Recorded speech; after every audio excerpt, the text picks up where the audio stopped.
the reason I can't go back to wrestling school is because of this condition I've been dealing with for almost 2 years now. It happened, it started a week before WrestleMania 40. And when it first started, I thought it was just a regular headache. I thought I was just having an off day at the gym. But it went from that to being me noticing that I'm really dizzy and feel very disoriented, and I don't feel comfortable to drive. I don't feel safe to drive myself. So for 3 months, I had my brother driving me around to work all the time. 'Cause I just couldn't do it on my own. And it was also me thinking that I had a sensitivity to caffeine, which I did in the beginning. Whenever I had coffee or caffeine, I would just either get really jittery, like jittery to the point where I can't control it, and I can't control myself, or I just feel the pain being much more intense, or I feel drained, a lot more drained because of the caffeine. So I had to stop, and I thought I couldn't have it anymore. Eventually, I got over that. Technically, I still shouldn't have too much caffeine, but I got over at least the initial sensitivity towards it. I remember though there was a time when they thought it was just migraines. So Kaiser, naturally I went to Kaiser first. They gave me medication for migraines and I took it. They told me to get a certain medication for migraines and I took it. And what happened is the first time I took that medication, it was right before work, and I got super damn jittery because it had caffeine. I couldn't go to work. It was like 5 minutes before work, and I was just waiting for it to pass, and it just got worse and worse with every minute as I'm waiting to be ready to take myself to work, and I had to call my boss and say, "I'm so sorry," because I couldn't drive. I didn't know what to do. I was terrified. So I just somehow got myself to bed, got myself upstairs, and bundled up in my bed and waited for the jitters to stop. Just waited for it to stop in my bed. But at first, I worked with Kaiser, and I went to them for answers for treatment, and they ran tests on me. They took my blood. They did some other checkup, the full body checkup on me. And they didn't see anything wrong. They said I looked perfectly healthy to them, but I didn't feel healthy. That was very frustrating. It was very frustrating, not Kaiser, but specifically my doctor, just not really having any answers for me, not having any real recommendations for me, not having a follow up. They didn't seem concerned. I was concerned, but I was trying to remain calm. And maybe I shouldn't have been so calm. Maybe I should have said, actually, you say I'm fine. I don't feel fine. I should have fought more for my condition at that time.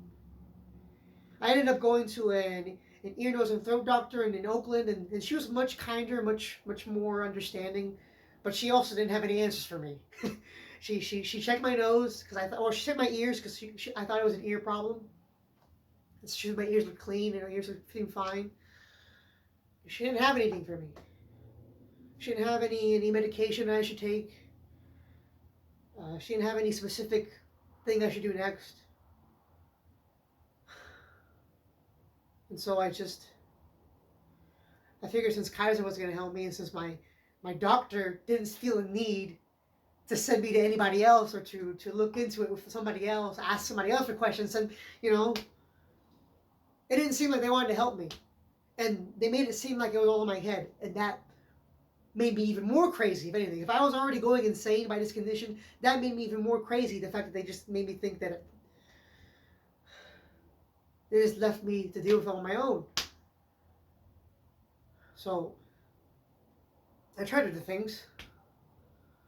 I did my own research. Eventually, I went to go get a mouth guard from the dentist to see if that would stop my teeth grinding. I started going to therapy. I started going to a chiropractor. I started taking better care of my mental health and cutting people off because I wasn't doing that before. I had too many people in my life who I just felt like I was putting up with. I was putting up with way too much crap for my whole life, but especially at that point, I felt like there were people who I was like, I need to let these people go, or I need to stand up to these people. Either way, I need to do it. I need to say, hey, I don't want to be your friend anymore. this isn't working out for me. This is not what I want. I have to at least tell myself I deserve better than this. And if better means being alone or having less people in my life rather than sticking with you, then so be it. So I did that. And it was good for me. It felt good, but it didn't solve the problem. Chiropractor was all right at first, but it didn't solve the problem. Therapy felt like a good decision too. It did not solve the problem. And of course, I also started going to all those wrestling trips. All those wrestling trips I did because I thought maybe I need to start treating myself, taking, spoiling myself, rewarding myself. Telling myself, yes, Marco, you do deserve nice things. Yes, Marco, you do deserve to... You've worked hard enough. You can relax.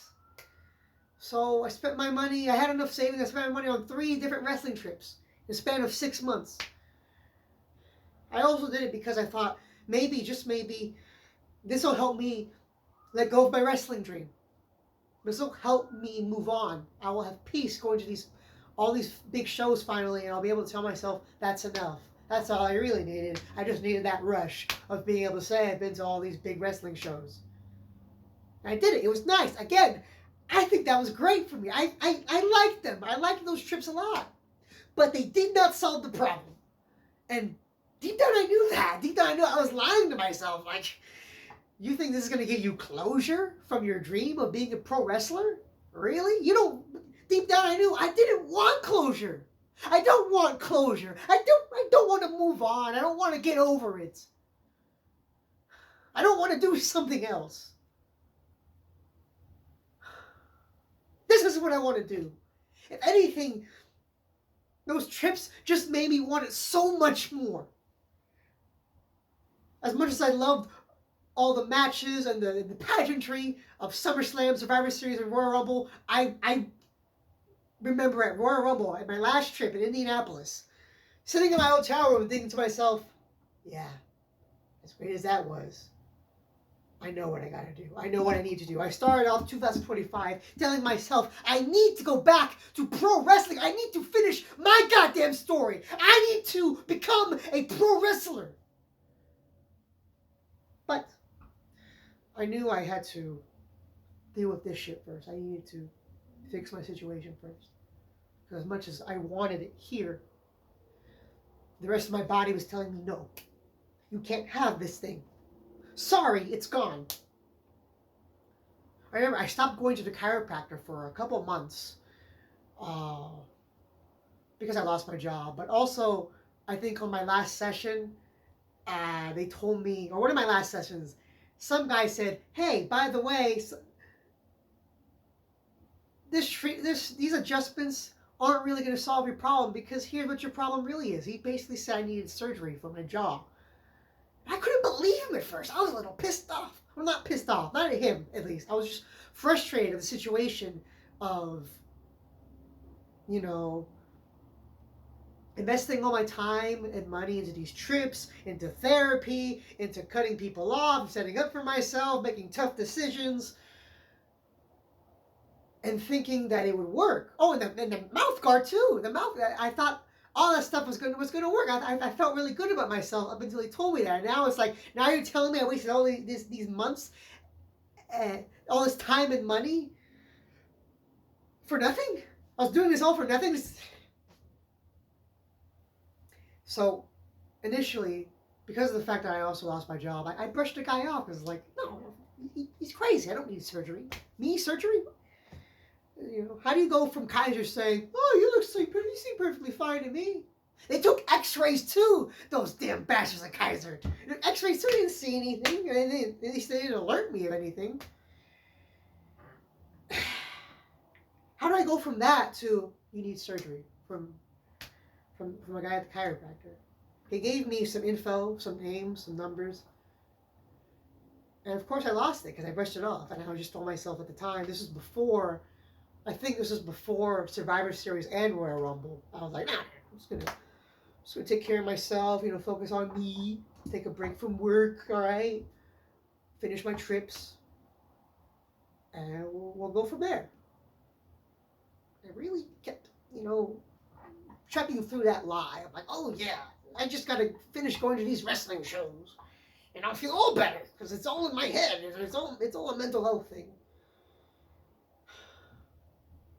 Eventually, after those trips, and then after I finally got a job, I was like, okay, I'm gonna go to wrestling school again. I need to talk to these specialists. So I had to go back to the chiropractor, get the info, uh, do my research, because one of them was way too expensive. They're both pretty expensive, but there was one where I was like, okay, this one seems at least more palatable. So I chose one in San Jose. I made an appointment. I went to go see them. It was great. It was great. I just, you know, and he basically told me that, yes, my jaw is in a line, just like the chiropractor had said. That chiropractor, the one who recommended me. He said that my jaw wasn't aligned, and that's what was causing my pain and my headaches and all throughout my body. Because that's the thing, you guys. It's not on and off. It is all the time. It is up. It is up and down. It is constantly like on the spectrum from 1 to 10, the pain scale, everywhere through my body. Even when it's at a 1, I'm not even sure what a 1 is supposed to feel like, to be honest. Even when it's at its lowest, I still feel enough to know that it's not over. He said that was what was causing all of that, because of course, my jaw being aligned and everything being connected to my head and my neck. That's why I feel it everywhere. We're working under the belief I have TMJ, that's my problem. That's what we think, what we thought.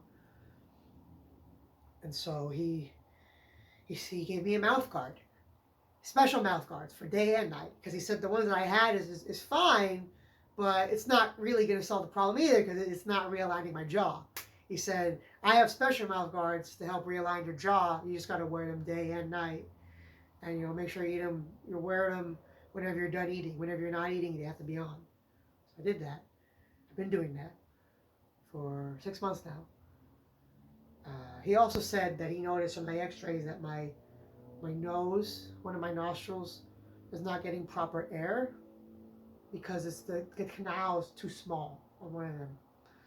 And so that explains why I am much more prone to getting panic attacks, or I've been much more prone to having panic attacks in the past year, because I'm not getting enough air. I'm not able to get to breathe properly, especially at night, which is why he gave me these little nose funnels, nose plugs, I guess, nose funnels, I guess, to help funnel more air into my nostrils, help me breathe at night. They do fall out a lot, but it's okay. I just put them back in when I wake up. C'est la vie. I do feel more comfortable wearing them when I don't have them on. I'm in a panic mode. But yeah, so I've been doing that for 6 months, over 6 months, I guess now. The nose, at least, the mouth guard, that's been 6 months. But what was really nice is that they could tell that I was afraid. So during his explanation, he stopped me to say, hey, it's going to be okay. Hey, it's not that bad. Because he said, according to his perspective, that mine is a mild case of TMJ. That there's way worse, and that mine should be fine. Mine should be able to go away. So, yeah. When we started treatment, he said treatment would take about 3 to 6 months. I started treatment in late August, so it's been 6 months. And it wasn't until our last appointment that even my specialist started to get worried. He started to express concern about my lack of progress, or at least my lack of sufficient progress, because we've made progress, but all my progress has been small episodes of relief, temporary episodes of relief, where maybe for a few days my fingers feel amazing, or maybe for a few days my legs feel loose, or something like that. But it's never, or maybe for a night I'm able to sleep peacefully, and I don't have to keep adjusting myself to sleep. Because guys, that's the thing that some of you don't realize. I am almost never comfortable because of this crap. I am always in pain. Everywhere I feel something, even if it's on the lower scale of pain, it's just some kind of discomfort of like like I just can't shake it. I'm so distracted, and every now and then I do still feel disoriented or dizzy, and I just feel so much weaker and fatigued. I get tired so much easier, so much earlier. Sometimes, and I haven't even done anything that day. Sometimes I feel so damn exhausted, and I haven't done shit. I wish I was tired for a better reason, you know? Like I had a really long, gruesome workout at the gym. I wish that was the reason. Or that I had done so many chores in one day, and then I'm tired. Not before I even start them, or after the first one, or 5 minutes in. Or because I worked really hard on auditions all day. But normally acting in auditions don't drain me. Normally they fuel me. They make me feel alive. And I miss doing them the way that I used to. I miss doing everything the way that I used to. Walking a dog the way that I used to. Going to the gym the way that I used to. Acting the way that I used to. That shit, all of that used to be therapy for me. So imagine how it feels thinking that, like, oh, well, if he just needs to work on his stress, but I can't even do the stuff that would help me work on my stress the way that I used to. I can't even use my therapy to make me feel better. I'm not talking about the actual therapy that I do. I mean the stuff that I had for 20 years before I started actual therapy. The acting, the exercise, the writing, just I can't use that crap the same way. You know? And I just have to try my best to power through it. I know I've been doing gigs and I've still been going to gym, but I have to try my best to power through it and pretend like nothing's wrong. But there is something wrong. I think about it all the time. I can't not think about it because it's always going on. There's always something.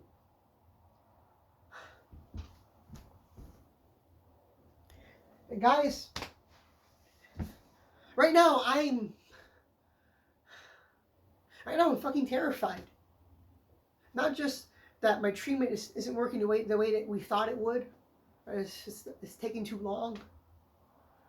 It's not just about the money. It's the fact that, like, you know, the chiropractor recently, one of them said that, oh, maybe it's a neurological problem. You know, I could help you see a neurologist if, you know, because if it's not working, if the treatment isn't working, it might be a neurological issue. And there were other people at the chiropractor who said, oh, you know, we were actually discussing the other day, and we're thinking that maybe you have fibromyalgia. Oh, by the way, I started going back to the chiropractor because eventually my specialist told me at some point you can start going to the chiropractor again, because he said, I think right now with the treatment that we're doing, the chiropractor will help. It'll feel better. Their adjustments will last longer. The effects of the adjustments will last longer. That's what I've been doing to try to help with it. And I've been doing a lot of stuff. We've a lot of stuff for these past few months to help with it. I've been doing all the stretches. I've been putting hot towels on my head. I've been icing my neck and my back. I've been taking magnesium. I've been doing Epsom baths 3 times a week with Epsom salt. And I do most of this every single day, except for the Epsom salt baths. They told me three times a week. But everything else, I do that every day now. And I'm tired of waiting for that shit to work, you know? I want it to work, like really, really work. Even if some of it feels nice, you know, I want something to really work. I'm scared that I'm gonna have to. I'm scared that after 2 years and after the past 6 months of committing my money and time into this treatment plan with my specialist, that I'm gonna have to commit even more time and money to another treatment plan. And what if that one doesn't work? What if I go to a neurologist, that doesn't work either, or that person can't help me? Or what if I do get diagnosed with fibromyalgia and I go back to Kaiser like the chiropractor said, and they diagnose me with fibromyalgia, but they don't know how to help. They can't really help me. What if the goal that I thought was in my reach when I started my treatment isn't actually in my reach? What if I have to settle? I don't want to settle. I'm scared I won't be able to wrestle again. I won't be able to go back, finish my story. I won't be able to have that graduation party I always wanted, because I did not have a graduation party for high school, for college. And there was a reason. The real reason I never had the party for college or high school is because I wanted to wait for the graduation of wrestling school party. That's the one I was going to be real proud about. That's the one that I was going to invite every single person I've ever met to. All my favorite people were going to be there. I wanted everyone to be there for the match and for the party. I want everyone to be there for the greatest, most important day of my life. And I thought I had to let go. I thought I had to let go of that dream and all those dreams wrapped together. I hated letting go. I don't want to let go. And I'm scared that life isn't going to give me a choice. Some people might think it's silly that, you know, that I'm worrying too much. That it's silly that I spend all this money because it's too expensive. But it's just about more than just treatment for me and feeling better. I invested in a second chance at life. A second chance at the life that I always wanted for myself. I thought I didn't deserve to have. I told myself I don't deserve to have it.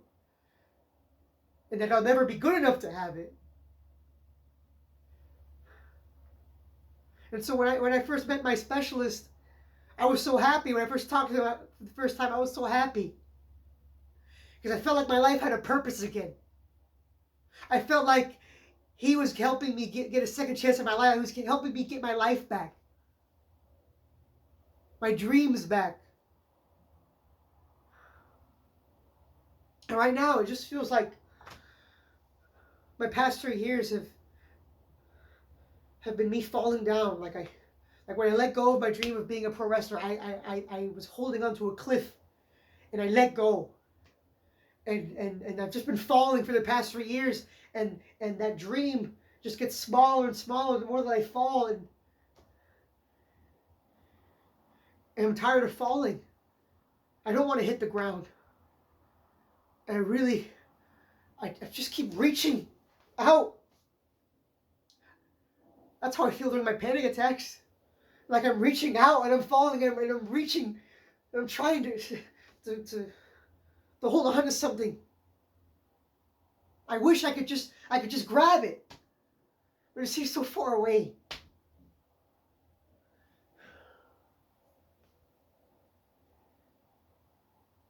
I want to end this video by saying I need you guys to pray for me. I don't care which religion, what branch, when was the last time you went, or how often you go. I need you to pray for me. I've prayed for myself every single day, if to be set free from this condition every single day of the past 2 years. It just doesn't feel like it's enough. I'm asking you to pray because I'm terrified. So at the very least, if you care for me, then please pray for me. Even if I have to move on and I can't do anything else. I mean, even if I have to move on from Pro Wrestling Dream, or I'm not supposed to be a wrestler, which, by the way, fuck you if you're gonna try to tell me that. Even if I have to let go, if I can't be a pro wrestler, it's not like this condition allows me to enjoy anything else. It's so goddamn draining and distracting. It makes it so hard to do any of the other things that I could do. It makes it so hard to do plan B, plan C, plan D, plan E, plan F, all the plans, all